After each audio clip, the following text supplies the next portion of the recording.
días. Muchas gracias a todos por estar aquí esta segunda charla del ciclo de este curso. Estamos en el año 2015, por poco tiempo, pero todavía estamos en el año 2015, que no sé si sabréis que es el año europeo del patrimonio industrial. En Málaga tenemos bastante patrimonio industrial, mucho no es conocido, pero parte sí, no conocen las chimeneas, ¿no? Las chimeneas son ahora mismo lo poco que nos queda de un pasado industrial que fue bastante importante. Bien, pues de este ciclo, de este curso, dos charlas van a estar dedicadas al patrimonio industrial. La primera es la de hoy y viene a hablarnos pues Mariano Esteban. Mariano Esteban es doctor en Ciencias Físicas y licenciado en Derecho. ¿Y qué tiene que ver esto con el patrimonio? Bueno, pues mucho, porque él ha dedicado parte de su trabajo al estudio del patrimonio industrial y de la historia de la ciencia.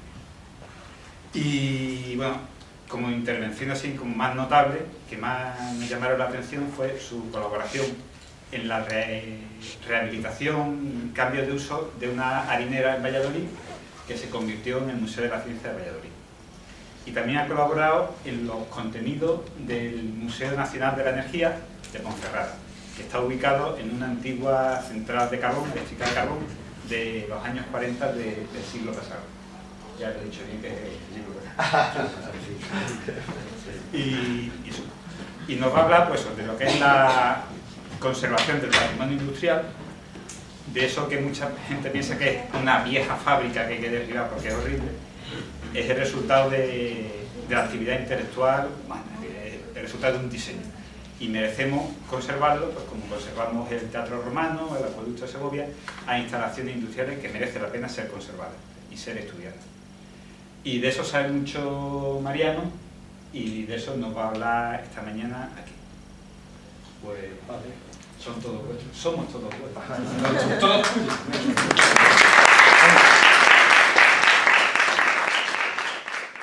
Lo de totus tuos va hacia el Papa. Yo, bien, no, exactamente no es mi inclinación. Bien, bueno, en primer lugar, muchas gracias a vosotros por invitarme. Muchas gracias por, digamos, posibilitar el que yo esté aquí en Málaga, es una ciudad tan preciosa, en que tengo amigos. Y bueno, y muchas gracias a todos los que estáis, que podéis estar disfrutando de esos paisajes tan preciosos del mar que tiene, y os habéis elegido esto, bueno, allá cada uno.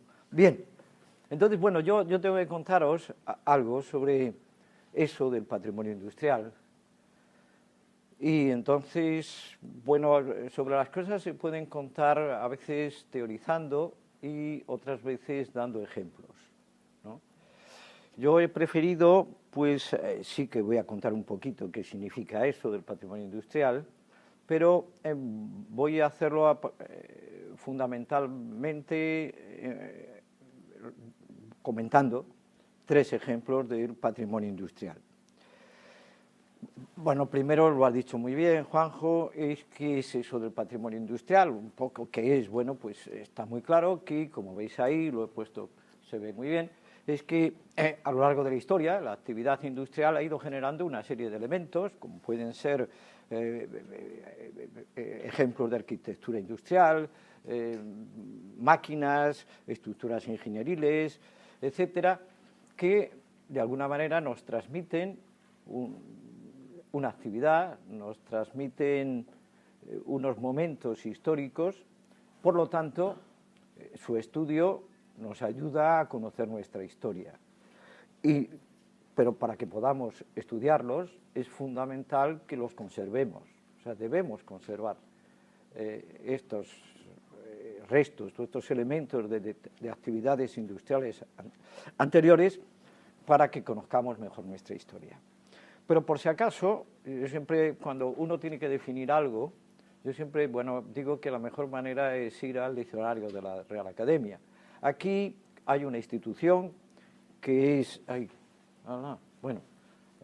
ha quedado aquí un poco emborronado, el Comité Internacional para la Conservación del Patrimonio Industrial, el Comité Internacional, ya hace varias décadas, definió lo que era el patrimonio industrial. Lo que es el patrimonio industrial Y entonces lo que he hecho ha sido reproducir aquí la definición para que, por si no os gusta, no pasa nada porque no es mía, es de este comité internacional y bueno, las quejas para ellos. Y dice, es el conjunto de elementos de explotación industrial que está generado por actividades económicas de cada sociedad, en cada momento histórico, digamos, y que corresponde a un determinado proceso de producción, a un sistema tecnológico concreto, caracterizado, dice, por la mecanización dentro de un determinado sistema socioeconómico. Queda muy bonito, bueno, y así lo coge todo. Y distingue, clasifica esta institución 3 tipos de bienes industriales. A veces es difícil de saber exactamente cuándo un elemento corresponde a uno de los 3 tipos, bueno, pero bien. Entonces dice, elementos aislados son los que por su naturaleza o por la desaparición del resto de sus componentes, pero por su valor histórico, arquitectónico, tecnológico, son testimonios suficientes de una actividad industrial a la que ejemplificar. Y veis que ahí pone ahí en rojo ejemplo 1. Entonces, el primer ejemplo va a ser de un tipo de esto, de un elemento aislado. El segundo en esta clasificación son los conjuntos industriales, dice que conservan todos los componentes materiales y funcionales y constituyen una muestra coherente y completa de una determinada actividad industrial. Y el ejemplo 3. Y los paisajes industriales, dice, en los que se conservan visibles todos, vamos a decir, o casi todos, los componentes esenciales de los procesos de producción de una o varias actividades industriales, incluidas las alteraciones o transformaciones del paisaje industrial. Y este es el ejemplo 2. Bien, entonces yo, ¿qué ejemplos he cogido? Pues evidentemente he cogido aquellos ejemplos que yo conozco mejor, evidentemente. Claro, esto es muy peligroso, porque si os lo cuento mal, vais a decir, pues si esto es lo que mejor conoce, ¿cómo será lo que conoce menos bien? Bien, y lo conozco bien porque yo soy de allí, es decir, son 3 ejemplos de Castilla y León, o sea, no hay esta elección pues porque son eso de mi tierra y no porque sean mejores ni peores, sino son por los que yo he podido acceder por mi trabajo a ellos en alguna parte. Entonces veis que Castilla y León está ahí y están ahí los ejemplos. El uno en Sevilla, el otro es el Canal de Castilla, que es prácticamente de norte a sur de la provincia de Palencia y un poquito en la de Valladolid, y la central térmica de Ponferrada en el 3. Bien, claro, la primera, el nombre es Real Ingenio de la Moneda, o también, de otra manera, más moderna, la Real Casa de la Moneda de Segovia. Bien, en Segovia se abrió al público, por lo tanto, podemos decir que se recuperó la Casa de la Moneda en junio del 2012. Según ese Comité Internacional para la Conservación del Patrimonio Industrial, es el elemento de arquitectura industrial más antiguo que se conserva en España. Aquí siempre puede haber alguien, no, en mi pueblo hay. Bien, las quejas también otra vez a Comité Internacional para la Conservación del Patrimonio. Y esto es una fotografía colorada a mano del siglo XIX en que nos da una ubicación, esa flecha roja está señalando ahí unos edificios y está claro pues con su relación con el Alcázar de Segovia, ¿no? Está abajo, etcétera. Bien, pero si vamos a contar la recuperación de unos elementos, yo creo que es interesante conocer un poco su historia, ¿no? Para cuándo se hicieron, por qué se hicieron, cuál fue su vida, cómo acabaron lamentablemente su vida y después por qué se han recuperado y lo que es un poco más fastidiado, con qué acierto se han recuperado, pero eso es un poco subjetivo, ¿no? Bien, el Real Ingenio de la Moneda, bueno, aparte de hacer historia, es que como yo he dedicado muchos años de mi vida a historia de la ciencia, no puedo evitarlo, ciencia de la técnica, no puedo evitar pues detenerme un poco en esto. Entonces, el Real Ingenio de la Moneda de Segovia fue, primero, un poco casi una definición, fue costeado y mandado construir por Felipe II e inició su funcionamiento en 1587. ¿Y cuál era su objetivo? Que es lo que importa, era la fabricación de monedas utilizando máquinas que eran laminadoras y acuñadoras que se accionaban por 14 grandes ruedas hidráulicas que eran movidas por las aguas del río Eresma. Es decir, era un lugar en que se hacía acuñación mecánica. Claro, de la antigüedad las monedas se acuñaban manualmente a martillos. Con los troqueles, los cuños, se golpeaban. Aquí hay una imagen, bueno, se ve, es un acuñador, que es una representación que está en la iglesia de Santiago en Carrión de los Condes, de 1160, y se ve muy bien. En las figuras laterales se ve también cómo corta la moneda, etcétera. Es curioso. Y el resultado de estas monedas eran, como vemos aquí, bueno, la impresión no es excesivamente buena, está recortada, le faltan cachos, parece, ¿no? Y ahí hay una imagen de cómo se acuñaban las monedas durante toda la Edad Media y hasta el siglo XVI. Bien, pero curiosamente, una nueva técnica, la acuñación a rodillo, es decir, con máquina, fue introducida en Hall, en el Tirol, por un grupo de investigadores, de técnicos, de inventores suizos. A partir de 1564 hicieron los primeros ensayos o los primeros modelos, que es la época del emperador Fernando I y de su hijo, el archiduque Fernando del Tirol. Aunque estén en el Tirol, son personas muy próximas a los españoles, puesto que Fernando I había nacido en España, era el hijo de Juana la Loca y Felipe el Hermoso, hermano pequeño del emperador Carlos y por lo tanto tío de Felipe II, y el otro evidentemente su primo, ¿no? Aquí tienen ustedes aquí algunas imágenes de ellos.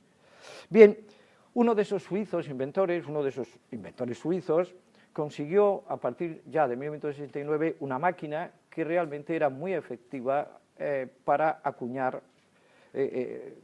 las monedas. Ven ustedes ahí dos rodillos en medio. A ver, ¿me dijiste que era esto? Sí. Los rodillos están aquí. Entonces, por ahí en medio se hacía pasar una lámina de metal, llevaban ya los troqueles y al pasar quedaba la moneda hecha totalmente y muy bien impresa, como veremos. Aquí está el archiduque Fernando. Bien. Bueno, por cierto, este señor lo intentó vender a varias personas, este ingenio, aparte de que se instaló en Hall, pero quería pues, más sitios, se lo ofreció a Felipe II, que era evidentemente el soberano más poderoso y además era familiar de sus señores y por lo tanto muy bien. Pero Felipe II en esos momentos, en los años 60 y tantos, 70, dijo que no. Y el pobre hombre pues acabó bastante fastidiado y bueno, pero ¿qué se va a hacer? Pero en 1580 Felipe II, como era tan prudente, tardó más de 10 años en... yo lo de prudente, bueno, a mí siempre me ha parecido que más que prudente lo que era indeciso, pero claro, Felipe II era indeciso, no. Tomó la decisión de imprimir sus monedas utilizando este procedimiento. Lo que pasa es que ahí sí que, bueno, por prudencia, es verdad, quería que le informaran, y entonces para ello, pues el embajador del emperador Fernando en su corte, pues tenía un secretario, una persona de confianza, y que Gregorio Gerlin, que lo mandó allí a Hall a que vieran cómo funcionaba, dio un informe muy positivo y dijo, pues sí, pues ven. Dijo Felipe II, pues venga, que me hagan uno, ¿no?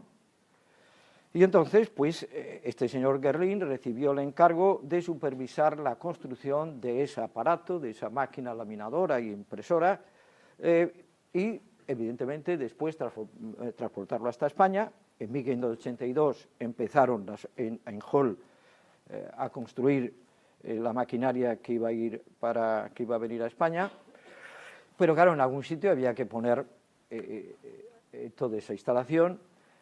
Entonces, bueno, se barajaron distintos lugares, pero lo que se necesitaba evidentemente era un lugar en que hubiera aguas, un río con un caudal de agua adecuado para que pudiera mover unas ruedas hidráulicas con energía es decir, es cierto que se pensó en Madrid, pero, hombre, en Madrid con el Manzanares pues podría salir a acuñar 2 o 3 monedas al año, ¿no? No era rentable, ¿no? Entonces se buscaron más sitios. Pero es que en Segovia ya había una ceca, las cecas son las casas de la moneda, donde se acuñaban las monedas, ya había una, pero era pequeña y era antigua, evidentemente, era a martillo, etcétera. Entonces, pero bueno, se vio que había un sitio estupendo, y aquí tenemos un grabado del siglo XVI, de 1562, en que nos cuentan que había un molino por ahí, y entonces que Felipe II lo compró para montar aquí la nueva ceca, ¿no? Bien, el río Eresmas pasa al lado, evidentemente, y mientras tanto, mientras se construía el ingenio, estos señores, de Hall, mandaron unos técnicos a España para que con Juan de Herrera, que era el aposentador mayor y el arquitecto de Felipe II, trazaran cómo tenía que ser, diseñaran cómo tenía que ser el edificio, donde colocar estas instalaciones, esta maquinaria. Esta gente vino. Mientras tanto, en 1583 ya comienzan las obras siguiendo los planos y las indicaciones de estos señores y de Juan de Herrera. Y mientras tanto, mientras se hacen estas obras, en 1584, allí en Hall, se termina de construir las máquinas, se comprueban, y había que pagar. Pero el primo el archiduque Fernando del Tirol, pues dijo, voy a quedar bien con mi primo, y pagó él los 6.000 ducados. 6.000 ducados es una cantidad muy grande, ¿no? Lo que pasa es que cuando dicen, bueno, ¿y eso en euros cuánto? Las cosas es muy difícil, pero pensemos que un gran galeón de la época costaba unos 3.000, 4.000 ducados. Y algunos magníficos palacios pues podían estar en los 5.000, 6.000 ducados. Por lo tanto, era una cantidad muy elevada, ¿no?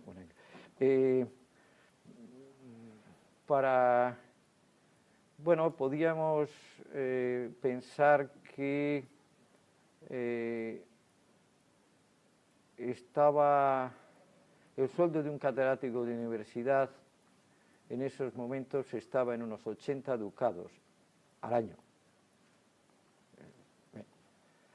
Bien, pero bueno, pasa así. Bien, entonces, por lo tanto, ya se paga, lo paga el primo, y tienen que mandarlo para España. Fue una expedición de 2.000 kilómetros, de más de 2.000 kilómetros, en que se atravesaron puertos de montaña, ríos, lagos y el mar. Ahí tenemos un convoy de 25 carros. Dejó el 2 de octubre de 1584 a la ciudad de Hall, llegaron a Como, después a final de mes. Bueno, llega a Ginebra en febrero de 85, tardan 16 días en cruzar ese trozo del Mediterráneo, solo 16 días, pero y después el 13 de junio de 1585 llega a Segovia. Claro, aquí hay una cosa curiosa, nosotros ahora estamos acostumbrados a que los viajes en tierra son mucho más rápidos que por mar. En la época era todo lo contrario, ¿no? Tardaron 7 meses y pico. En cambio, en mar, en un trayecto más largo que lo que se hizo en tierra, tardaron solo 16 días. También es verdad que hubo problemas tanto en la zona del norte de Italia, que hubo parar porque había algunos problemas de algunas pequeñas guerras y cosas bélicas, y después donde estuvo más tiempo parado, fijaros que llegó el 18 de febrero a Barcelona, y hasta el 13 de junio no llegó a Segovia. Bueno, hombre, estaban muy mal los caminos, es verdad, pero fundamentalmente es que el que había traído la nave dijo que no bajaba las máquinas hasta que no le pagaran. Era una cuestión, bien, normal. Y le dijeron que es del rey, y dijo, ya, pues que me pague el rey. Y aunque parezca mentira, fue Felipe II a Barcelona a pagar. Bueno, aprovechaba que iba para otra cosa, para llevar a su hija de paso y mandarla. Bueno, bien. Pero bien, Y entonces por eso tardó y llegó. Y entonces se montó la maquinaria, comprobaron, los técnicos comprobaron que funcionaba bien y empezó a acuñar en 1586, primero cobre y plata, después oro. Felipe II estaba muy contento y a este embajador suyo pues le dio un regalo, sobre todo como no le había costado, pues, pero sí que le había costado el viaje. Y de esta manera empezó a funcionar la Casa de la Moneda, y además este tipo de ingenios se copiaron para la Casa de la Moneda de Cuenca del siglo XVII, para Casa de la Moneda en Potosí, nada más que copiaron las máquinas. Bien, bueno, ¿y qué tenemos, qué sabemos de cómo era eso? Pues los únicos planos, no se han encontrado ningunos planos de los de Juan de Herrera, no se han encontrado.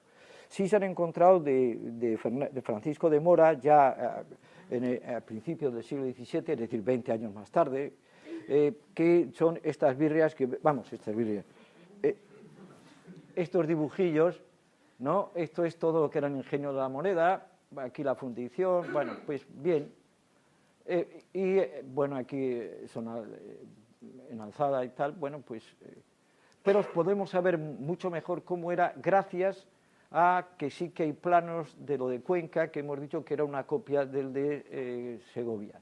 Y aquí vemos todas las ruedas, un montón de ruedas hidráulicas movidas por el agua que se transmitían a los ingenios que eran los laminadores, etcétera, ¿no? Por algo tenía que ser parecido, bueno, igual lo de Segovia.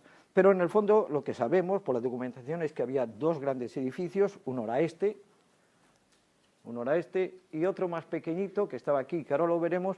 El grande se llamaba Ingenio Grande y el pequeño Ingenio Chico, ¿no? Bueno, en el grande se hacían las monedas, se acuñaban las monedas de cobre, y en el chico, claro, es lógico, las de plata y oro. ¿Por qué digo que es lógico? Hombre, porque se acuñaban muchísimas más de cobre que las de plata y oro. Por cierto, las de plata y oro, las de oro no eran realmente de tráfico normal, es decir, el oro nadie pagaba con 100 ducados de oro, era más una cosa casi simbólico para los bancos, etc. Y la mayor parte de la gente de la época no había visto una moneda de oro, y las de plata pues tampoco. Bueno, Felipe II sí.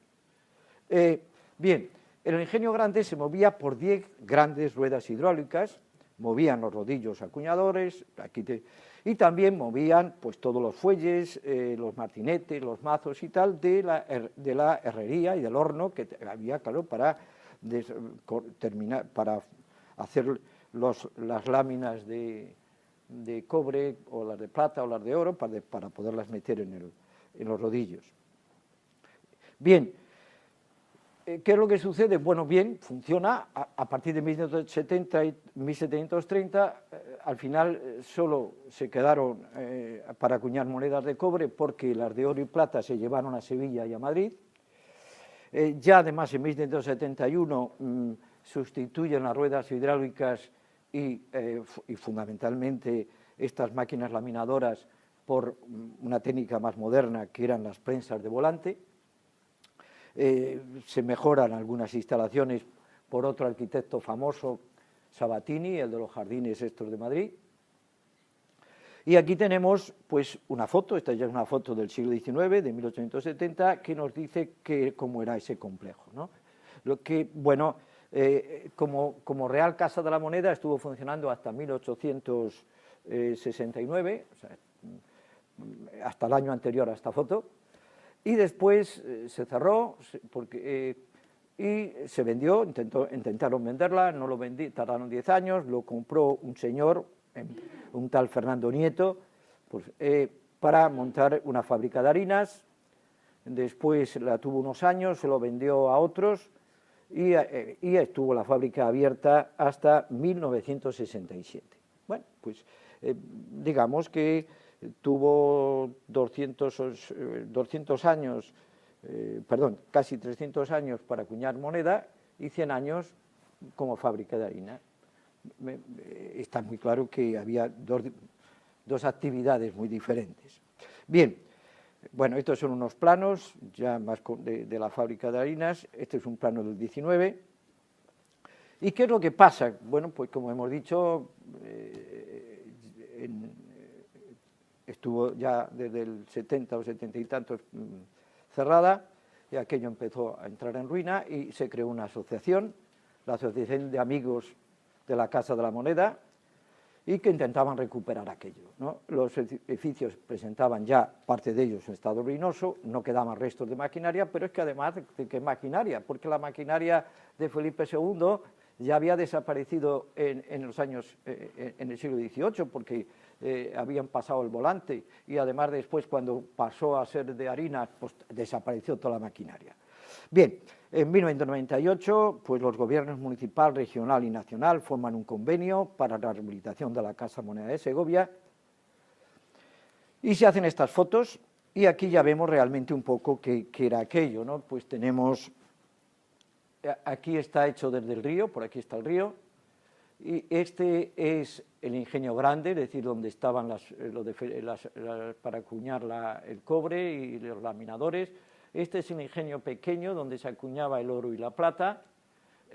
Aquí hay un edificio que era el cuerpo de guardia. Claro, si aquí había oro y plata, tenía que haber un destacamento porque si no había durado esto 3 días, claro, evidentemente.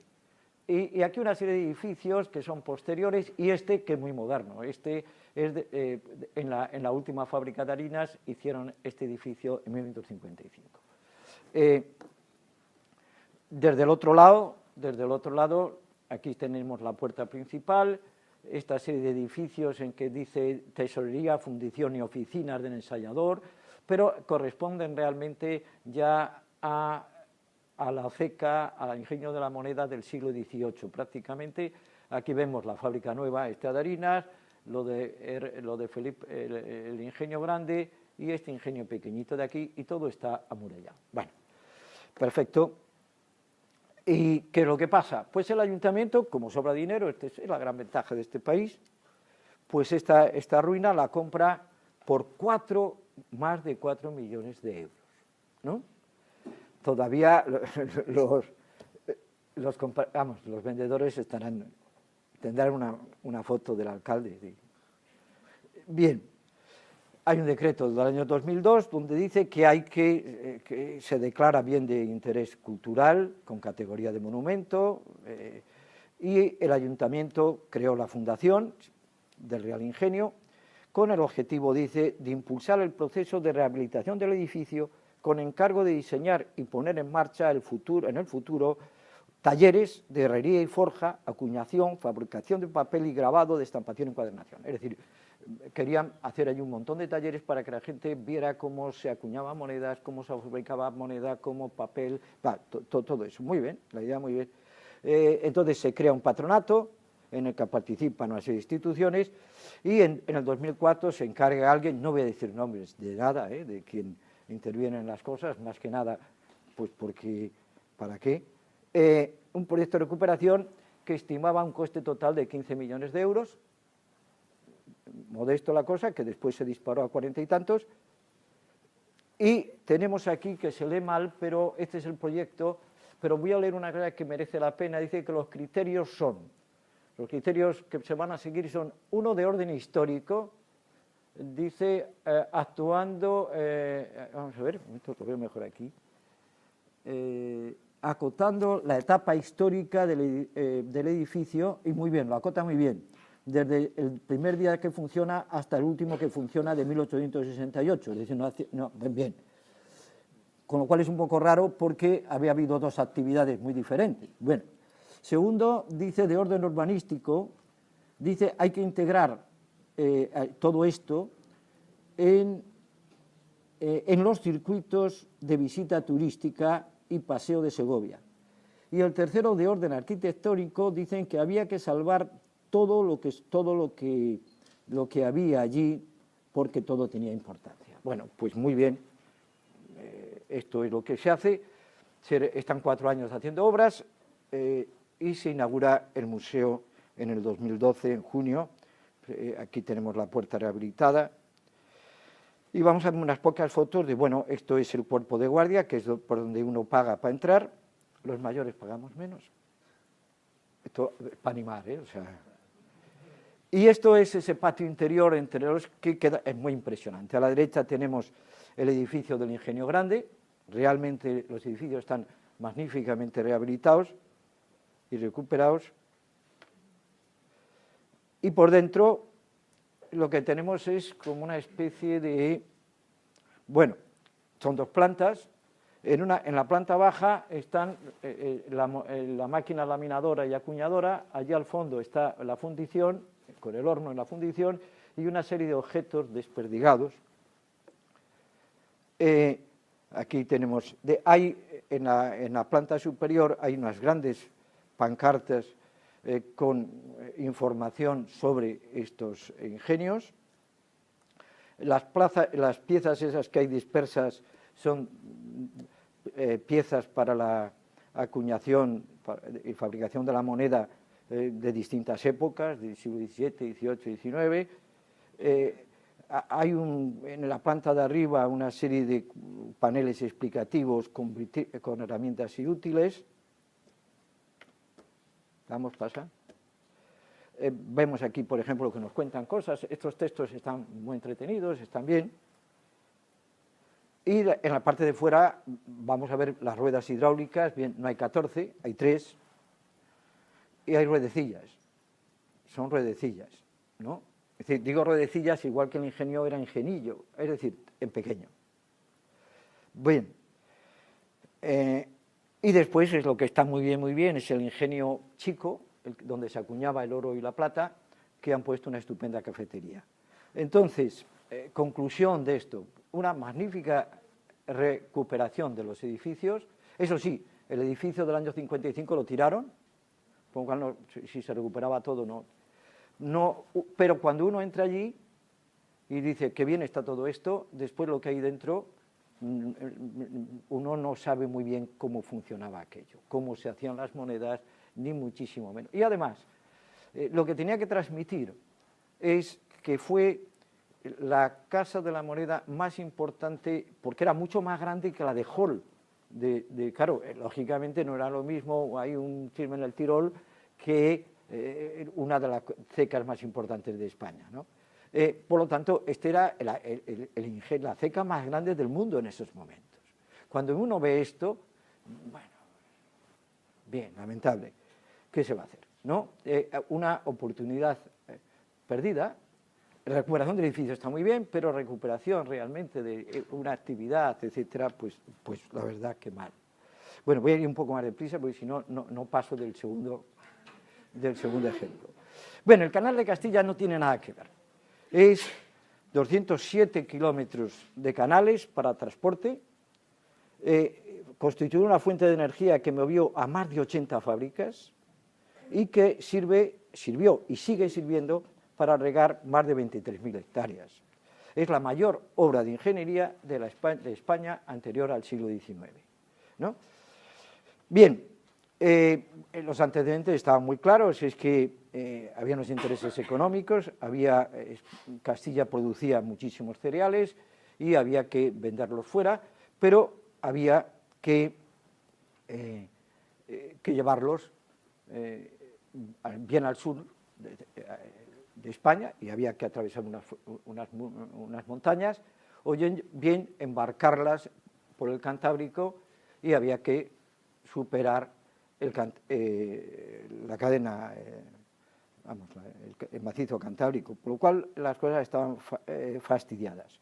Claro, aquí se ve muy bien que Castilla está encerrada es la cuenca del Duero y está enormemente encerrada por barreras montañosas y la única salida es el Duero hasta Portugal, pero Portugal es otro país y lógicamente no te iban a dejar pasar las mercancías sin cobrarlo.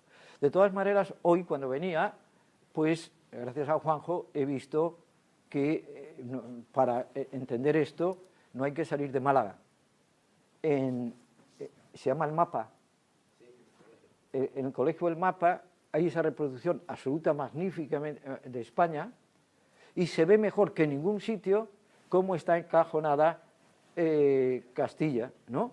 Bueno, entonces yo lo he aprendido hoy, eso, qué bien. Y además he visto que había un huequecillo allí metido en medio, bajo, que es donde estaba yo hoy, que es mi tierra. y eso explica muy bien por qué está siempre, bueno, siempre no, con nieblas, ¿no? Pesano. Bien, bueno, hubo proyectos para hacer navegable, lógicamente, el Pisuerga, ya con Fernando el Católico, se intentó hacer navegable desde lo más posible hasta el Duero, y después del Duero intentarlo también. Las Cortes en 1538 volvieron a pedírselo al emperador, aquí tenemos estos dos. Cuando estuvo la regencia de Maximiliano y de la hija de Carlos V, pues se hizo un estudio más serio, se pensó en hacer una serie de canales para el transporte, pero vieron que aquello era caro y que había muchos problemas técnicos y bueno, nada, no se consiguió avanzar nada, hubo que esperar 2 siglos y en el siglo XVIII marca un cambio radical, que hay una nueva política, sobre todo gracias al Marqués de la Ensenada, que lo que quería hacer era una red de caminos y lógicamente también de canales para unir prácticamente el centro de España, donde estaba la corte, con el Cantábrico, ¿no? Y de esa manera, con esa red de canales y de carreteras, conseguir que todos los productos agrarios de Castilla y León, que tenía un enorme excedente, pero que lógicamente costaba tanto sacarlos que cuando llegaban a los consumidores ya tenía un precio superior a los extranjeros, con lo cual era una faena, pues bueno, pensaron que era fundamental por todo eso. Bien, entonces se hace un proyecto que era hacer unas carreteras mejores que fueran desde Reynosa hasta Santander, salvando la cordillera Cantábrica. Después, otra buena carretera que uniera el sur de Segovia con Madrid, y en el centro, más o menos, unos caminos que llevaran, una carretera que llevara a Valladolid, y después de Valladolid al norte, hasta Reynosa, una red de canales. Bueno, pues muy bien, y se decidió hacerlo, se tardó 100 años, 100 años no en acabarlo, ahora lo veremos, y lo que se pensó es, en vez de hacer un solo túnel, no, un solo canal, hacer 3 canales que ahora veremos, que se llama el Canal del Norte, el Canal de Campos y el Canal del Sur, y después unirlos. El Canal de Campos, ahora vemos las imágenes, bueno, aquí ya el Canal de Campos va a ser todo esto, desde un poquito al sur de Palencia hasta Medina de Río Seco. El Canal del Sur es desde este mismo punto hasta Valladolid, y el Canal del Norte desde Reynosa hasta aquí, hasta este punto, ¿no? ¿Vale? Bueno, se encargó en principio a Antonio de Ulloa, que era un ingeniero, pero fundamentalmente un navegante, que bueno, es famosísimo en la historia de la ciencia, pero no tengo tiempo, que sobre todo que fuera a espiar al Languedoc, a Francia, para que copiara cómo eran los canales franceses que se estaban desarrollando de una manera impresionante, y ya aprovechó, además de traerse información, se trajo a un ingeniero. No se lo trajo prisionero, sino bien pagado, que se llamaba Charles Lemaire, pero que evidentemente los españoles le llamaron Carlos Lemaur. Perfecto, no faltaría más, porque no iban a ponerse a traducirlo como tradujeron a Alberto Einstein, que en todo el sitio se parecía como Alberto, claro. Bien, bueno, entonces estos proyectan las obras, empiezan las obras del Canal de Campos, y como ven, en 4 años pues habían construido 30 kilómetros, 35, de Calahorra a Paredes de Nava, y ya se monta aquí mismo una fábrica de harinas, aprovechando la energía hidráulica, de 30.000 fanegas al año con 30 obreros, es decir, bueno, ya era algo pues muy de importancia. En 1759 se inicia el trazado del ramal del norte, hay modificaciones del proyecto. Fernando de Ulloa es sobrino de Antonio de Ulloa, que ya era mayorcillo, ya pues se estaba dedicando a otras cosas, y bueno, se va haciendo este canal. Hasta en 1792, en 1791 se llega a este punto, se empezó en Alar del Rey, se llega a este punto, y después en un año más pues se llegó a unirlo con el trocito que habían hecho del ramal de Campos, que era este trocito de aquí. Pues habían ya 88 kilómetros, y inmediatamente se construyen 14 molinos harineros, 4 batanes de paños, una metalurgia para cañones, barrenado de cañones, 2 batanes de curtidos, 2 molinos de papel. Es impresionante porque estamos hablando de 88 kilómetros, ¿no? Bien, el Canal del Sur es de el proyecto se debe a otro ingeniero, Juan de Ormar, y las obras se van de 1792 a 1803, se trazan este trocito, que son 24 kilómetros, y ya se construyen ahí 8 molinos de harina, un batán de cueros, un molino de papel.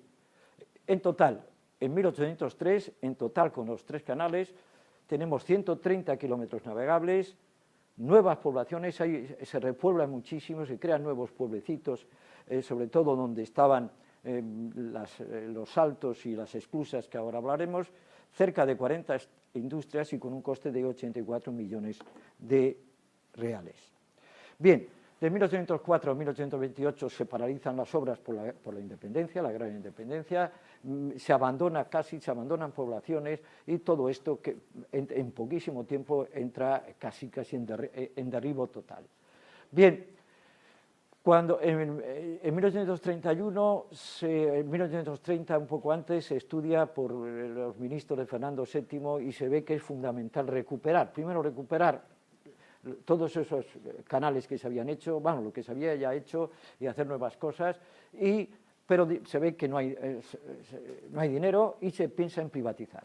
Entonces se saca, vamos a decir, a concurso, y se lo lleva un señor que es Alejandro Aguado, que así no dice nada, pero si miramos aquí es el marqués de las Marismas de Guadalquivir. Por donde desde el Guadalquivir se fue este hombre a forrarse y a hacer el sinvergüenza aquí arriba, ¿no? Bien, entonces la compañía se comprometió a terminar en un plazo de 7 años los 3 canales. Aquí pongo lo que faltaba: 47 en el del sur, 53 en el de Campos y 76 en el norte. Y los derechos de la compañía, y esto es muy bueno, claro, porque esta gente nunca hace las cosas, ¿verdad? Explotación exclusiva de todos los recursos del canal durante 80 años, desde que terminaron las obras. La disposición de 2.500 prisioneros para la terminación de los trabajos, y además los ingenieros no tenían por qué ser necesariamente prisioneros, sino que los pagaba el Estado, ¿no? Realmente no fueron 2.000 y pico, fueron 4.500 y murieron más de 1.000 por los malos tratos, porque les mataban de hambre, es decir, porque este señor era un hijo de Satanás, ¿no? Bueno, suele pasar con esta gente. Y de que, claro, eso sí, por si acaso, todo el Estado tenía que darle 300.000 reales al año para que no estuvieran descontentos mientras duraban las obras, y después, eso sí, usufructo de, por ejemplo, las actividades, lo que se pudiera hacer en la laguna de Nava, etcétera, una serie de cosas. Bueno, bien, y lo hicieron, acabaron el Canal del Sur, acabaron el de Campos, pero en el Canal del Norte no hicieron absolutamente nada. Por lo tanto, el canal acaba, o empieza, como queremos llamarlo, en Alar del Rey y termina en Medina Río Seco y en Medina del Campo. Bueno, pues perfecto. En Medina Río Seco, en Valladolid, ¿eh? ¿Por qué en Medina del Campo? He dicho Medina del Campo. Te estás pensando. Bueno, y así queda. Tiene un periodo de prosperidad que duró muy poco, de 1836, que es cuando ya retoman la empresa, pero empiezan las cosas en el 40 y tantos cuando la acaban, pero bueno. hasta 1860. ¿Por qué duró tan poco? Porque tuvieron la mala suerte, como veremos ahora, pero antes de eso vamos a hablar de este periodo de prosperidad. Miren, en este periodo de prosperidad, 360 barcazas de transporte de sirga. El transporte de sirga es el que van tirando las barcazas por el camino de al lado, el camino de sirga, unos caballerías con cuerdas. Eran de 40 a 50 toneladas cada barcaza, por lo tanto son muchas miles de toneladas. Eran también de pasajeros. 50 fábricas de harina, 30 batanes de paños y otros. Bien, fíjense que son 80 instalaciones industriales en 207 kilómetros, no está nada mal, teniendo en cuenta también para la época, y se aprovechaban la energía de 49 saltos de agua, que evidentemente significaba, había un desnivel de 100 y pico metros entre el final y entre el principio y el final del canal, que se salvaba mediante esclusas. Eran 49 grandes esclusas que realmente algunas son obras de ingeniería muy interesantes. 50 puentes, muchas presas y azudes de retención, acueductos, dársenas y grúas, artilleros, establos, casas de los incluseros, es decir, los incluseros no eran los que los metían en inclusa, sino los que movían las puertas de las esclusas, ¿no? Bien, entonces, realmente es muy impresionante la actividad Aquí tienen ustedes la dársena y edificios de la fábrica de harinas y almacenes del canal en 1854, ven qué edificios más tan curiosos, eran fábricas de harinas, que fue curioso porque las construyeron en el 52, 53, 54, y la gente las quemó el 22 de junio del 56. ¿Por qué las quemó? Miren, porque los vallisoletanos somos muy raciales. O sea, eso es vallisoletano, claro. ¿Qué pasó? Son los famosos motines del pan, que por cierto son muy desconocidos. En estos días, en este año, hubo malas cosechas, hubo problemas de abastecimiento del pan, pero al mismo tiempo los fabricantes de pan estaban vendiendo, no los fabricantes de pan, los dueños de estos eran los dueños también de las grandes extensiones que producía el trigo, ¿no? Pues se vendía la harina a Europa, mientras no había prácticamente harina, no había pan en Castilla y el precio era desorbitado. Pues sobre todo, es que en esto las vallisoletanas son terribles. Un grupo de mujeres vallisoletanas empezaron a dar de bofetadas a todo el que se ponía en medio cuando fueron a comprar el pan y vieron que ese día había menos y además estaba más caro. Entonces, la gente se fue subiendo de tono, muy bien, llegaron hasta aquí, que esto está a 2-3 kilómetros del centro de Valladolid, pero en vez de llegar cansadas, llegaron con más ganas, quemaron esto y al gobernador lo tiraron al canal. No lo mataron, no lo mataron, pero eso sí, llegó el ejército y fueron masacradas casi más de un centenar de personas, ¿no? Bien, es la cosa que pasa. Bien, y aquí tienen ustedes imágenes cómo es eso del transporte de sirga, cómo estaba la dársena de Alar del Rey en el 57 y cómo realmente desde Alar del Rey hasta Santander había que seguir con carretas o en diligencias, como la diligencia Valladolid-Santander en esta fotografía del 57. Pero llega el ferrocarril en los mismos años que se acaba, prácticamente en los años que se está acabando la construcción del canal, aparece el ferrocarril, se tiende la línea Valladolid-Venta de Baños y después ya Valladolid-Alar del Rey en 1860 y evidentemente de llevarlo desde Valladolid por el canal a llevarlo en el tren no hay color.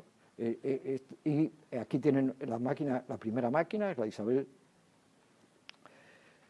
En 1890 hay una pequeña recuperación porque, claro, se dan cuenta de que ya, la navegación ya ha perdido ya prácticamente nada, pero los saltos de agua sirven para producir una energía novedosa, energía eléctrica. Y aparecen lo que se llaman molinos de luz. Claro, molinos porque siempre habían sido molinos, pero ahora, ahora lo que producen es luz, que era para lo que se utilizaba casi toda la energía eléctrica de la época. ahí se construyen 5 pantanos porque se dedica ya más al riego, y ahí tienen ustedes más o menos las 23.000 hectáreas. Bueno, imágenes de la época. En los años 30, un poquito antes de la guerra y después de la guerra civil, vuelve a utilizarse, con todos los problemas que hay, vuelve a utilizarse el canal para transporte utilizando barcazas, pero ya no de sirga, sino movidas con motor de explosión. Y durante unos años funciona, y yo me acuerdo, ya sé que soy muy mayor, de muy pequeñín, era muy pequeño, pues he tenido una memoria para eso. Me llevaban mis padres y he visto todavía alguna de estas barcazas, así entre el chupete y la barca se me mezcla un poco la imagen, pero la tengo. Y bueno, pues la recuperación, pues es una recuperación realmente magnífica, de algunas cosas y menos magnífica de otras. Es verdad que ahora hay 25.000 hectáreas que se riegan del canal, por lo tanto sigue siendo útil, pero se ha potenciado el turismo. Hay barcos, que lo veremos,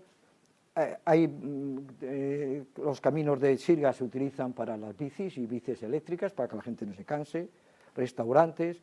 Bueno, fue declarado bien de patrimonio cultural en el 91, y tienen ustedes cómo se han recuperado algunas de estas increíbles y impresionantes esclusas, que siguen funcionando porque son para subir estos barcos de turismo que recorren el canal. Ven distintas esclusas.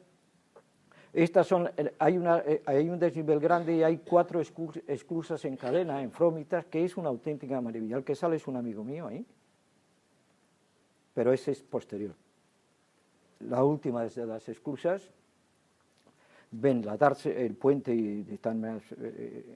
Esta es una fábrica de harinas, de alberca, almacenes en distintas dársenas. En la dársena hay una fábrica. Ven que los edificios están en muy mal estado, los que quedan. En total hay catalogados unos 140 edificios industriales, y quedan muy poquitos y en una condición penosa, pero algunas están todavía. Bueno, aquí ven, para que nos hagamos una idea de cómo es actualmente. Esto es muy impresionante. Bueno, cuando uno se coloca en mitad de un canal, parece una cosa maravillosa. En esta parte, que es más ancha, tiene aproximadamente 15 metros, no, aquí casi 30 metros, pero lo normal es que tenía entre 12 y 20 metros de anchura, que no está nada mal para un canal.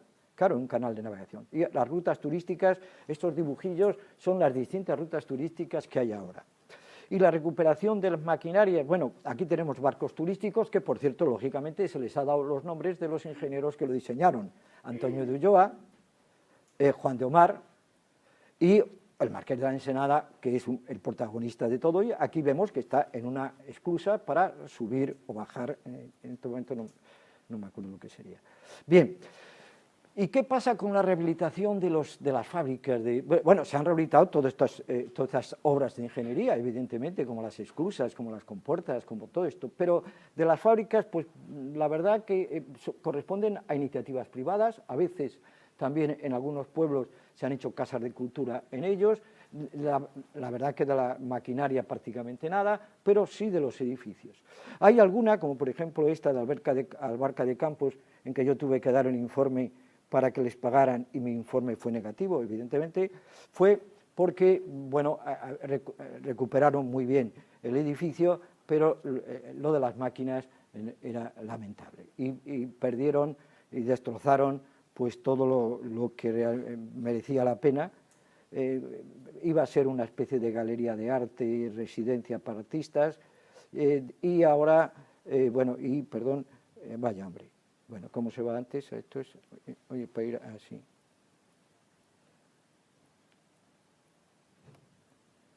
Bueno, vale, otra vez. Bueno, lo que quería contar es que esa fábrica hace 15 días se ha abierto como restaurante, ¿no? Bueno. Bien, entonces la última, y sí, me quedan 5, como empecé un poco más tarde, creo que me quedan unos 5 minutos, es la central térmica de la minero-siderúrgica de Ponferrada. Ven ustedes, esta imagen corresponde al año 90 y algo, que era, bueno, pues la minosiderúrgica de Ponferrada, la MSP, se fundó como empresa minera en 1918 para explotar los yacimientos de carbón del Bierzo y la Ciana. El presidente de la compañía, José Luis Uxía y Cubas, Uxía es conocido ahora en la televisión, primer conde de los Gaitanes, solicitó la construcción, la autorización para construir una fábrica de briquetas con una pequeña central térmica, central eléctrica, utilizando el carbón para la alimentación de la fábrica y para servir para el lavadero de carbones. Bueno, lo ubicó al lado del Sil para utilizar el agua para que sirviera para el lavadero y, pues, lógicamente, para la máquina de vapor que iba a mover, que iba a ser lo que iba a mover la central y para utilizarlo para la construcción de las briquetas. Y es este edificio pequeñito, hay aquí un edificio pequeñito con una chimenea, es la primera central de energía eléctrica térmica de 1921, que producía solo 800 kilovatios. Después vieron que realmente era muy rentable producir energía eléctrica y venderla, y ya en 1930 se construyó esta planta que ya producía 6.000 kilovatios, y en 1944 se construyó esta otra más grande que ya llegó a producir 13.000 kilovatios y que funcionó desde 1944 más o menos hasta el 71. ¿no? Bueno, entonces, evidentemente esta no tenía ya maquinaria desde mucho tiempo antes, se desmanteló, me refiero antes del 71, esta también quedó más que nada como almacén, y la que se continuó durante más tiempo, la que se conservó, es la última de las construidas, como es lógico. Bueno, y en esta, aquí tienen ustedes el tren, una foto real del tren que llevaba el carbón a la central térmica esta para alimentarla, evidentemente. Esta es una foto prácticamente del primer o segundo año de funcionamiento de la central térmica última, de las tres, de la más grande, de las chimeneas.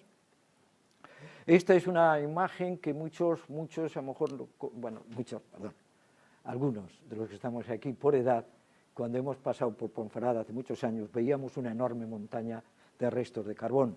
Eran los que había ido dejando a lo largo de los años esta empresa, ¿no?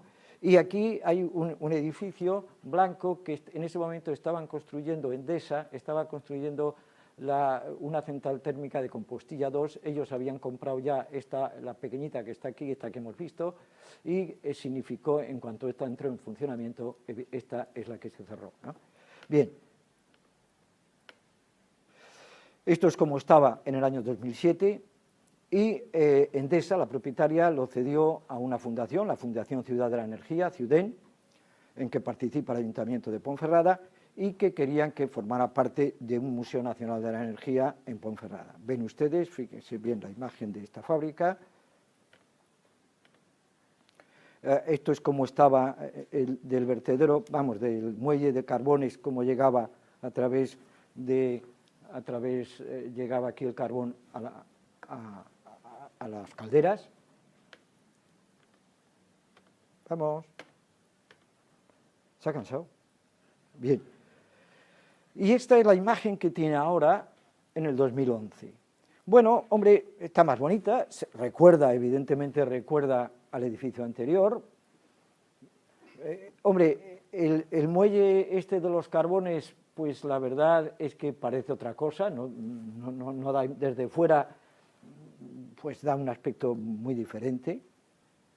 Aquí ya ven ustedes la central térmica de Compostilla 2, moderna. Aquí otras imágenes en el 2011, cuando se acabó. Está muy bonito, la verdad que está muy bonito por fuera. Pero claro, cuando uno ve esto dice, qué bien, que la gente cuando viniera aquí a trabajar que vienen con ganas de trabajar, ¿verdad?, se encuentran con unos edificios tan preciosos, dan ganas de trabajar. Bueno, es que los edificios eran bastante más feos, mantienen la forma, mantienen la geometría, pero hombre, esto es quedarlo demasiado bonito. ¿Ven? Que no han puesto una piscina de milagro.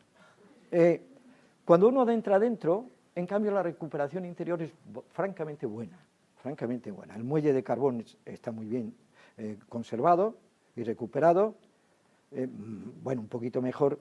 Se les fue la mano en la recuperación de la máquina de tren, que cuando uno lo ve dice, acaba de salir de fábrica, es un error, un enorme error. En cambio, está muy bien recuperado. Estas son las calderas, las enormes calderas para crear el vapor que va a mover las turbinas.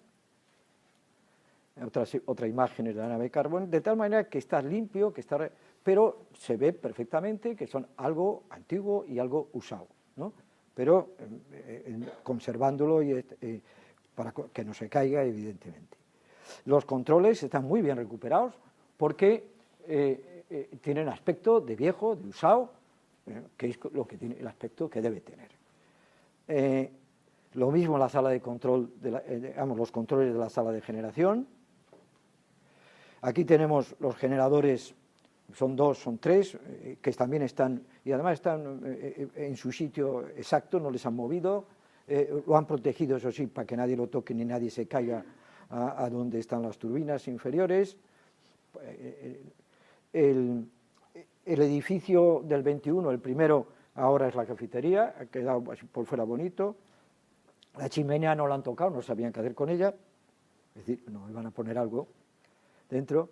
Por dentro la cafetería me gusta, porque tiene unos elementos antiguos y modernos, pero bueno, es una cosa. Pero claro, el problema, esta es la imagen que da, pero independientemente de esa imagen, independientemente de que yo piense que la recuperación interior es muy buena, con un defecto enorme, está muy mal explicado, o decir, nada explicado cómo funcionaba aquello. La idea estaba bien y era porque dijeron que lo mejor que explicara cómo había funcionado todo esto, trabajadores que habían allí, estado allí. Pero claro, es que esto se cerró en el año 50, o sea, hombre, todavía quedaban vivos algunos, pero claro, oírles ya empezaba a ser difícil, porque hablaban bajito y encorvados. Y yo me imagino que 4 años después ya no queda nada. Entonces, hombre, utilizar eso como único medio de contar lo que hay, ahí faltan paneles, faltan una explicación, faltan audiovisuales, bueno. Pero, a pesar de todo, se le dio el Premio Europa Nostra 2012 a la conservación del patrimonio cultural. Es verdad que realmente es de lo mejor, independientemente que se les fue la mano en el aspecto externo de los edificios y que además no hacen bien la comunicación como es debido entre el muelle de carbones y la fábrica, pero en general es una. Entonces, bueno, para concluir, decirles que a qué se debe todo esto. Bueno, todas estas actuaciones, pues las instituciones, fundamentalmente las instituciones públicas, pues lo que quieren es fomentar el turismo, que es lo que parece que es la única industria nacional, y bueno, utilizan algunas de estas cosas.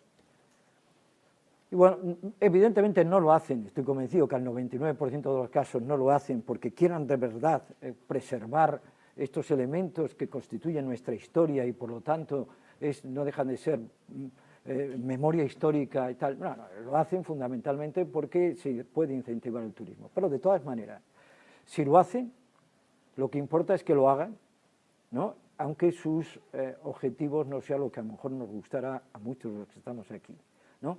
Y después la iniciativa privada, sobre todo en todo esto de todas estas empresas, todas estas cafeterías, restaurantes y hoteles que se han hecho a lo largo del Canal de Castilla, pues bueno, ha servido para potenciar el turismo, para conservar los edificios, para quitar prácticamente todas las máquinas que hubiera, porque las máquinas, claro, si hay una máquina es una habitación menos, y una habitación menos no es rentable, pero bueno, por lo menos se conservan. Y en el caso de las estructuras ingenieriles, digamos, del Canal de Castilla, pues es verdad que se han conservado y recuperado todas las esclusas, las compuertas y todo, y ha merecido la pena. Bueno, pues nada, pues muchas gracias.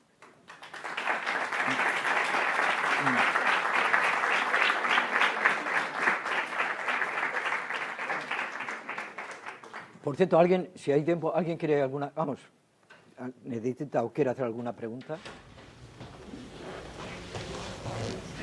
Por ejemplo, el Canal de Castilla, ¿entre qué ríos está o qué ríos le...? Bueno, vamos a ver, es que sé que era una de las cosas que tenía que contar. Normalmente toma las aguas de bastantes ríos pequeñitos y desemboca fundamentalmente en Valladolid, que es el más grande y es el que lleva prácticamente la mayor parte de las aguas, en el Pisuerga, y en el de Beniarra Seco desemboca en el Sequillo, que lo agradece mucho, porque se puede imaginar que con ese nombre la cantidad de agua que lleva es poco. Y las tomas de agua son de bastantes ríos, porque van tomando agua de distintos lugares, claro, para conseguir un caudal, porque este necesitaba, por sus dimensiones, un caudal de agua grande, claro, evidentemente. Una pregunta, la minera esta siderometalúrgica también trabajaría algo con minerales de hierro o extensión de hierro, ¿no? Por el nombre. Bueno, pero no aquí, es decir, la empresa es una empresa que inicialmente para la explotación del hierro, fundamentalmente, pero no estaba, pero aquí ellos estaban en otros lugares del Bierzo y del norte de León, pero aquí lo que quisieron es poner una fábrica de briquetas, y entonces pensaron que, hombre, ya que pues la energía eléctrica la generaban ellos mismos, y después se dieron cuenta que la fábrica de briquetas producía menos que ya fabricar luz, generar electricidad y dárselo a Ponferrada, porque ellos terminaron vendiendo energía eléctrica a Ponferrada, evidentemente, ¿no? Pero después se arruinó, se hundió, pero bueno, llegó Endesa, lo compró todo por 2 reales y muy bien. Sí, yo quería hacerte 2 preguntas.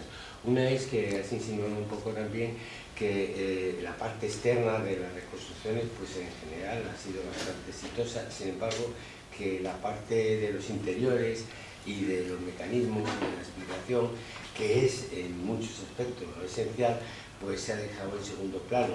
Algo que, según parece, ha ocurrido con muchas cosas, con grandes museos que se han hecho tal, pero que luego sin contenido prácticamente dentro, porque es lo que aparentemente se ve. Claro, el problema que parece que en todo esto hay es el que tú has dicho, o sea, esto es para atraer turismo, el edificio para atraer, pero las explicaciones, todo eso hace falta expertos que conozcan cómo funcionaban ese tipo de materiales y tal, y qué explicación encuentran. Bueno, hombre, porque, vamos a ver, esos expertos que tienen que hacer un proyecto, primero tienen que hacer el proyecto, comen. Al comer hay que pagarles. Y si no les pagas, eso que te ahorras. Y además, el arquitecto, yo con esto, bueno, ¿hay algún arquitecto aquí? Es que si hay alguno, ese arquitecto queda excluido de lo que voy a decir, porque siempre hay la excepción que confirma la regla. Claro, los arquitectos de eso no entienden nada, digan lo que digan. Y les es más fácil, además, y si entienden, les es más fácil, aunque entiendan, les es más fácil recuperar el edificio sin todos estos condicionamientos tecnológicos o técnicos, como pueden ser la entrada de los canales de agua, entonces los cierran porque, claro, son humedades, ¿no? Y entonces, claro, después no saben muy bien cómo colocar la maquinaria, y después, sobre todo, porque todo eso, y a mí me ha pasado cuando he tenido que informar algún proyecto, todo eso ocupa, yo he dicho en broma lo de la habitación, pero es verdad, ocupa porque, claro, son zonas que ocupan muy grandes y ahí hay unas magníficas posibilidades de poner un salón grande para comuniones, bautizos, y bueno, bautizos menos, y comuniones menos, pero bodas, ¿no? Y desfiles. Y ese es ante todo un problema económico y que realmente a la gente le importa. Yo ya sé que quizá debe ser por problema de edad, ¿no? O sea, la gente de la cultura le importa muy poco, y no digamos estos aspectos de la cultura. Y al final, pues lo que ven es el edificio, y dicen, ah, qué edificio, qué bien, ah, hay una fábrica de harina, ah, pues qué bien, qué bien. Y entonces, pero lo que me importa es que hayan puesto un buen restaurante, y además, hombre, si fue una fábrica de harinas, deben dar un pan riquísimo. Después, claro, no se enteran, ¿no? Pero desgraciadamente yo creo que es lo que pasa en este país, ¿no? Es un problema de cultura, claro. Y es otra cosa, y información y materiales, por ejemplo, para esta charla, ¿dónde hay mucho en internet que uno pueda buscar? O... Sí, hay mucho en internet, pero como todo hay mucho en internet. O sea, bueno, evidentemente cuando yo empecé con estos temas no había nada en internet porque no había internet, ¿no? Sí, aunque no lo creáis, soy tan mayor como que no había internet cuando nací, ¿no? Pero este señor también, ¿eh? O sea, no soy el único, no había internet.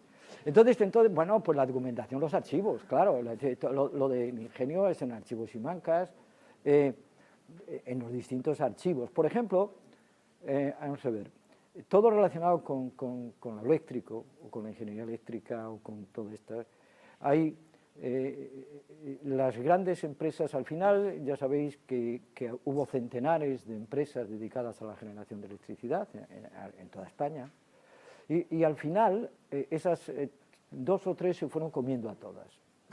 Quedan Iberdrola, Abengoa, bueno, Abengoa no está precisamente ahora muy viable, pero tampoco se dedicó a unas cosas muy concretas de nuevas energías. Endesa. Curiosamente, bueno, yo estuve en un proyecto de una cosa de Iberdrola y me dejó absolutamente sorprendido.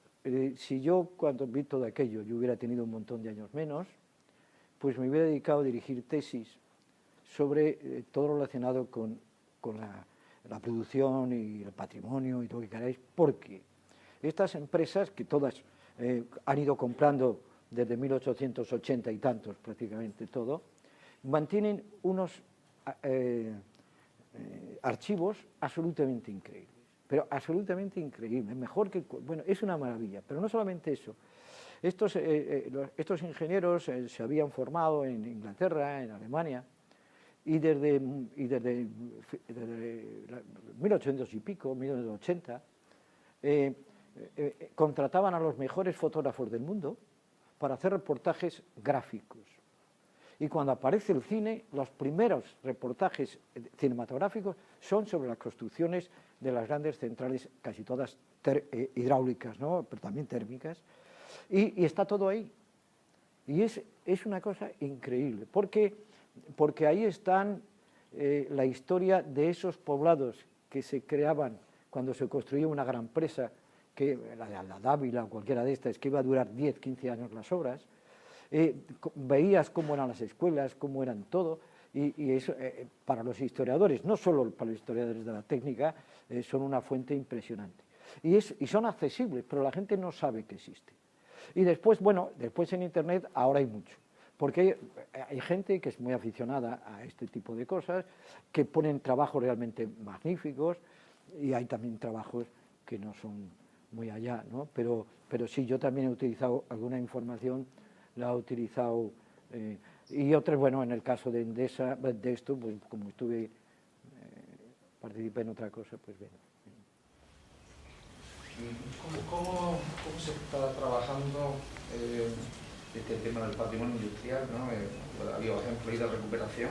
¿Y qué proyección se está teniendo sobre la gente joven, ¿no? Porque, no sé, yo creo que muchas veces estamos con muchas prevenciones, bueno, al final esto se queda como cosa de 4 chalados, 4 viejos, los 4 jubilados que se mueren, esto, y con miedo incluso de proyectar, porque esto no le interesa a nadie, ¿no? Yo creo que el problema es que no se conoce, si no se conoce difícilmente vamos a interesar con algo a alguien que no lo conozca, ¿no? Un poco la experiencia, ¿no? Es que el patrimonio industrial puede atraer mucho a la gente en el momento que nos ponemos a trabajar, ¿no? Claro. ¿Se está haciendo algo?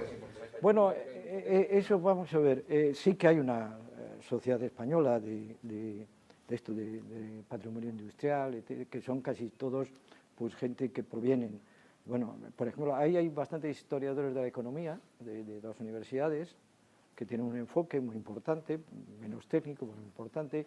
Hay ingenieros, hay, por ejemplo, bueno, pues, y el protagonismo lo han tenido y lo siguen teniendo los catalanes, porque allí, con esto de iba a decir la independencia, no, con la Constitución y el Estado de las Autonomías, pues la cosa de revalorizar su patrimonio, se creó pues lo que se llamaban la red de museos catalanes, dirigido evidentemente por la Generalitat, ¿no?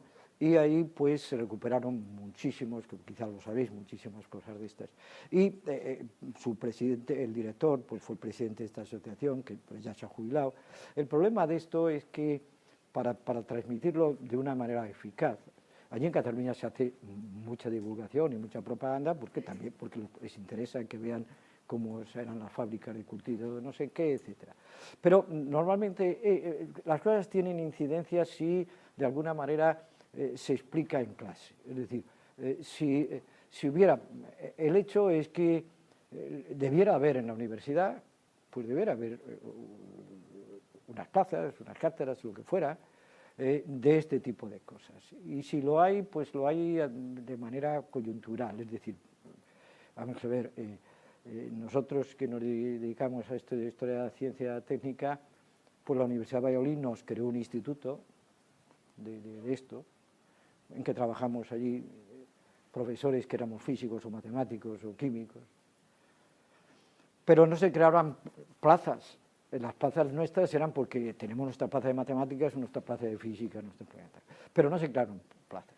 Pero claro, entonces, ¿qué es lo que sucede? Hay mucha gente interesada y venían a las conferencias, te pedían tesis, y yo a todos les decía, no, mira, yo no te dejo una tesis porque vas a tirar unos años de tu vida, porque cuando tengas la tesis no vas a tener ningún puesto de trabajo, no hay puestos de trabajo en esto en las universidades. Pero bueno, si me venían profesores de enseñanzas medias que ya tienen su vida resuelta, ya era otra cosa, ¿no?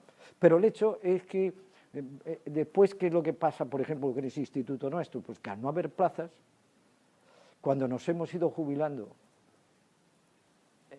el instituto ha desaparecido. Y esto ha pasado en Valladolid, y pasa en muchos otros sitios. Entonces, al final, si no hay una concienciación por el Ministerio, por quien sea, pues de crear realmente plazas, cátedras o lo que sea de historia de la ciencia y de la técnica, pues no pasará nada, vamos a ver nada. Será esto que estamos viendo, ¿no? Ya sé que no es muy optimista, pero es que yo soy de Valladolid y Valladolid está mal en estos momentos. Me refiero al equipo de fútbol. La edad media es bastante baja, ¿no?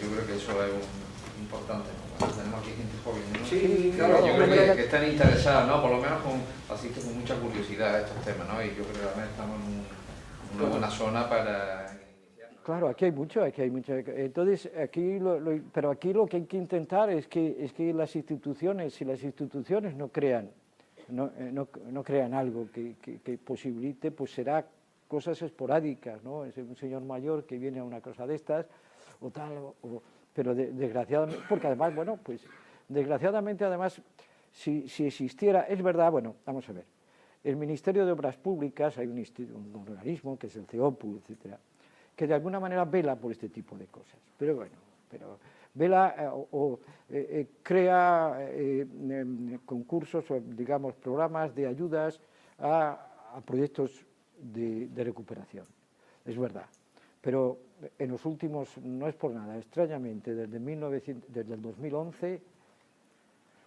no sé si es una casualidad, desde el 2011 esto no hay un duro para nada de esto, ¿no? Antes no hubo mucho más, ¿no?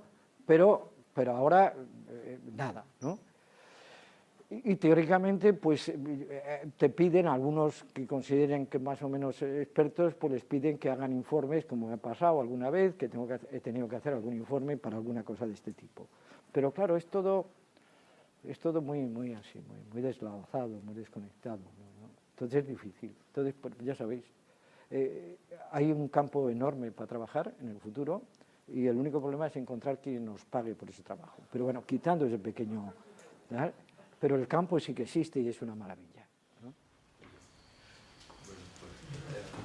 Ha llegado un momento en que, aunque esto sea un ingenio un poco peculiar, esto sube, aunque parezca que no. Ah, hombre, exacto, Forma parte de ese módulo también, de ese grupo que somos los que tenemos el rodillo aquí desde el principio. Muchas gracias, porque además Yo recuerdo de tu paso por el museo.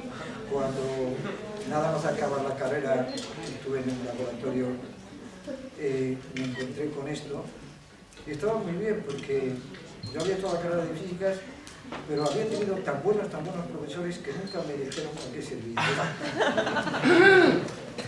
Vosotros tenéis ahora profesores muchísimo. Pues enhorabuena.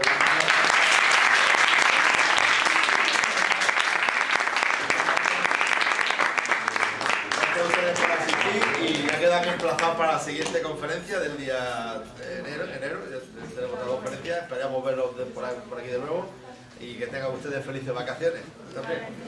Felices fiestas.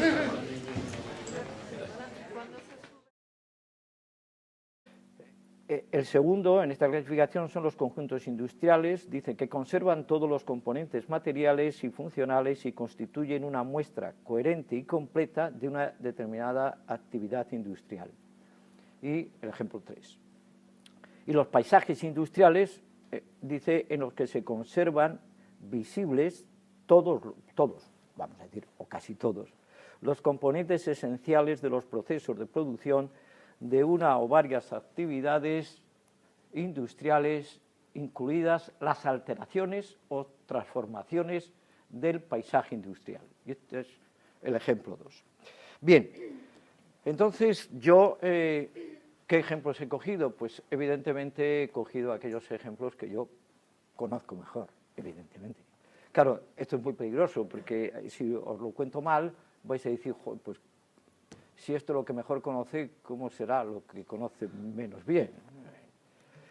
Bien, y lo conozco bien porque yo soy de allí, es decir, son 3 ejemplos de Castilla y León, o sea, no hay esta elección pues porque son eso de mi tierra y no porque sean mejores ni peores, sino son por los que yo he podido acceder por mi trabajo a ellos en alguna parte.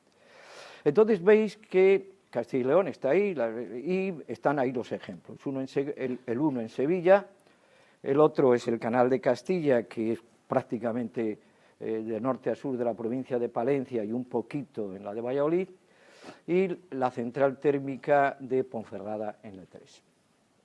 Bien, claro, la primera, el nombre es Real Ingenio de la Moneda, o también, de otra manera, más moderna, la Real Casa de la Moneda de Segovia. Bien, en Segovia se abrió al público, por lo tanto, podemos decir que se recuperó la Casa de la Moneda en junio del 2012. Según ese Comité Internacional para la Conservación del Patrimonio Industrial, es el elemento de arquitectura industrial más antiguo que se conserva en España. Aquí siempre puede haber alguien, no, en mi pueblo hay. Bien, las quejas también otra vez a Comité Internacional para la Conservación del Patrimonio. Y esto es una fotografía colorada a mano del siglo XIX en que nos da una ubicación, esa flecha roja está señalando ahí unos edificios y está claro pues con su relación con el Alcázar de Segovia, ¿no? Está abajo, etcétera. Bien. Pero si vamos a contar la recuperación de unos elementos, yo creo que es interesante conocer un poco su historia, ¿no? Para cuándo se hicieron, por qué se hicieron, cuál fue su vida, cómo acabaron lamentablemente su vida y después por qué se han recuperado y lo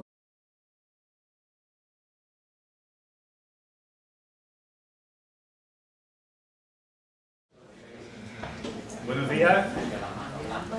Muchas gracias a todos por estar aquí en esta segunda charla del ciclo de este curso.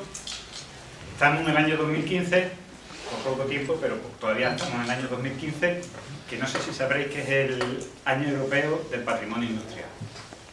En Málaga tenemos bastante patrimonio industrial muchos lo han conocido, pero parte sí, no conocen las chimeneas, ¿no? Las chimeneas son ahora mismo lo poco que nos queda de un pasado industrial que fue bastante importante.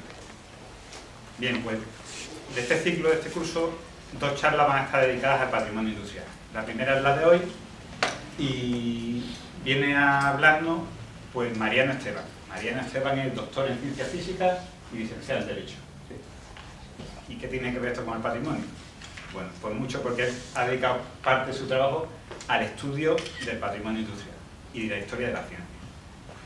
Y bueno, como intervención así como más notable, que más me llamaron la atención, fue su colaboración en la rehabilitación y cambio de uso de una harinera en Valladolid que se convirtió en el Museo de la Ciencia de Valladolid.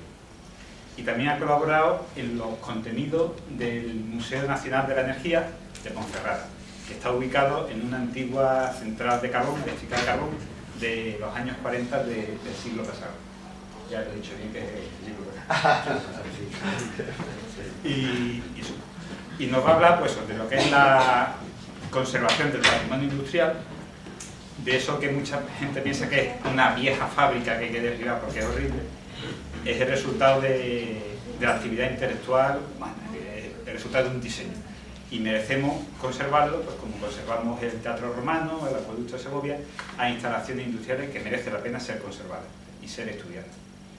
Y de eso sabe mucho Mariano, y de eso nos va a hablar esta mañana aquí. Pues vale, son todos vuestros, somos todos vuestros, son todos tuyos.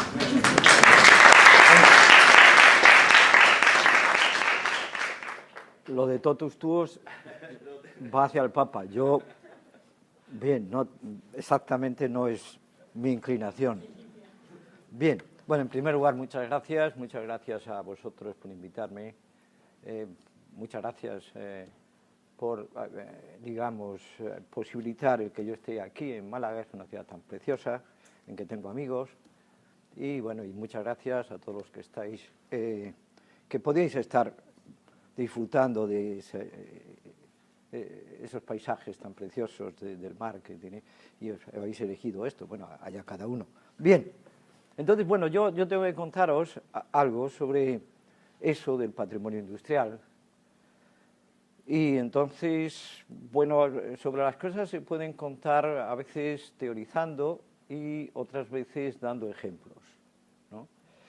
Yo he preferido, pues sí que voy a contar un poquito qué significa eso del patrimonio industrial, pero voy a hacerlo fundamentalmente comentando 3 ejemplos del patrimonio industrial. Bueno, primero lo has dicho muy bien, Juanjo, ¿qué es eso del patrimonio industrial? Un poco qué es, bueno, pues está muy claro que, como veis ahí, lo he puesto, se ve muy bien, es que a lo largo de la historia la actividad industrial ha ido generando una serie de elementos, como pueden ser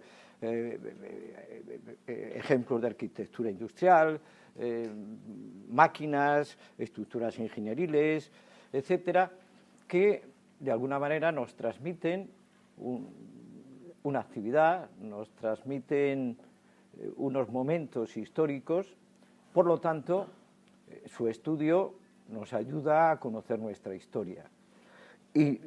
Pero para que podamos estudiarlos es fundamental que los conservemos, o sea, debemos conservar estos restos, estos elementos de actividades industriales anteriores para que conozcamos mejor nuestra historia. Pero por si acaso, yo siempre, cuando uno tiene que definir algo, yo siempre, bueno, digo que la mejor manera es ir al diccionario de la Real Academia. Aquí hay una institución que es, ha quedado aquí un poco emborronado, el Comité Internacional para la Conservación del Patrimonio Industrial, el Comité Internacional, ya hace varias décadas, definió lo que era el patrimonio industrial, lo que es el patrimonio industrial, y entonces lo que he hecho ha sido reproducir aquí la definición para que, por si no os gusta, no pasa nada porque no es mía, es de este Comité Internacional y bueno, las quejas para ellos. Y dice, es el conjunto de elementos de explotación industrial que está generado por actividades económicas de cada sociedad, en cada momento histórico, digamos, y que corresponde a un determinado proceso de producción, a un sistema tecnológico concreto, caracterizado, dice, por la mecanización dentro de un determinado sistema socioeconómico. Queda muy bonito, bueno, y así lo coge todo. Y distingue, clasifica esta institución 3 tipos de bienes industriales. A veces es difícil de saber exactamente cuándo un elemento corresponde a uno de los 3 tipos, bueno, pero bien. Entonces, elementos aislados son los que por su naturaleza o por la desaparición del resto de sus componentes, pero por su valor histórico, arquitectónico, tecnológico, son testimonios suficientes de una actividad industrial a la que ejemplificar. Y veis que ahí pone ahí en rojo ejemplo 1. Entonces, el primer ejemplo va a ser de un tipo de esto, de un elemento aislado, que es un poco más fastidiado con qué acierto se han recuperado, pero eso es un poco subjetivo, ¿no? Bien, el real ingenio de la moneda, bueno, aparte de hacer historia, es que como yo he dedicado muchos años de mi vida a historia de la ciencia, no puedo evitarlo. Ciencia de la técnica, no puedo evitar pues detenerme un poco en esto. Entonces, el real ingenio de la moneda de Segovia fue, primero, un poco casi una definición, fue costeado y mandado construir por Felipe II e inició su funcionamiento en 1587. ¿Y cuál era su objetivo? Que es lo que importa, era la fabricación de monedas utilizando máquinas que eran laminadoras y acuñadoras que se accionaban por 14 grandes ruedas hidráulicas que eran movidas por las aguas del río Eresma. Es decir, era un lugar en que se hacía acuñación mecánica. Claro, de la antigüedad las monedas se acuñaban manualmente a martillos. Con los troqueles, los cuños, se golpeaban. Aquí hay una imagen, bueno, se ve, es un acuñador, que es una representación que está en la iglesia de Santiago, en Carrión de los Condes, de 1160, y se ve muy bien. En las figuras laterales se ve también cómo corta la moneda, etcétera. Es curioso. Y el resultado de estas monedas eran, como vemos aquí, bueno, la impresión no es excesivamente buena, está recortada, le faltan cachos, parece, ¿no? Y ahí hay una imagen de cómo se acuñaban las monedas durante toda la Edad Media y hasta el siglo XVI. Bien, pero curiosamente, una nueva técnica, la acuñación a rodillo, es decir, con máquina, fue introducida en Hall, en el Tirol, por un grupo de investigadores, de técnicos, de inventores suizos. A partir de 1564 hicieron los primeros ensayos o los primeros modelos, que es la época del emperador Fernando I y de su hijo, el archiduque Fernando del Tirol.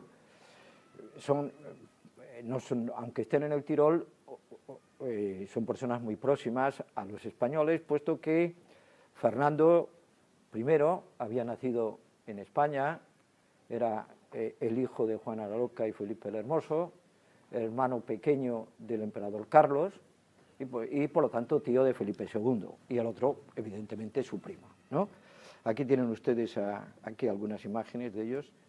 Bien, uno de esos inventores suizos, consiguió a partir ya de 1969 una máquina que realmente era muy efectiva para acuñar las monedas. Ven ustedes ahí 2 rodillos en medio. A ver, ¿me dijiste que era esto? Sí. Los rodillos están aquí. Entonces, por ahí en medio se hacía pasar una lámina de metal, llevaban ya los troqueles y al pasar quedaba la moneda hecha totalmente y muy bien impresa, como veremos. Aquí está el archiduque Fernando. Bien, bueno, por cierto, este señor lo intentó vender a varias personas, este ingenio, aparte de que se instaló en Hall, pero quería pues, más sitios. Se lo ofreció a Felipe II, que era evidentemente el soberano más poderoso y además era familiar de sus señores y por lo tanto muy bien. Pero Felipe II en esos momentos, en los años 60 y tantos, 70, dijo que no.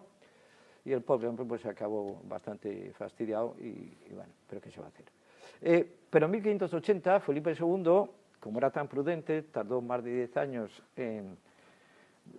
yo lo de prudente, bueno, a mí siempre me ha parecido que más que prudente lo que era indeciso, pero claro, Felipe II era indeciso, no. Tomó sí, pero claro lo que era. Tomó la decisión de imprimir sus monedas utilizando este procedimiento. Lo que pasa es que ahí sí que, bueno, por prudencia, es verdad, quería que le informaran, y entonces para ello, pues el embajador del emperador Fernando en su corte, pues tenía un secretario, una persona de confianza, y que Gregorio Gerlín, que lo mandó allí a Hall a que vieran cómo funcionaba, dio un informe muy positivo y dijo, pues sí, pues ven. Dijo Felipe II, pues venga, que me hagan uno, ¿no?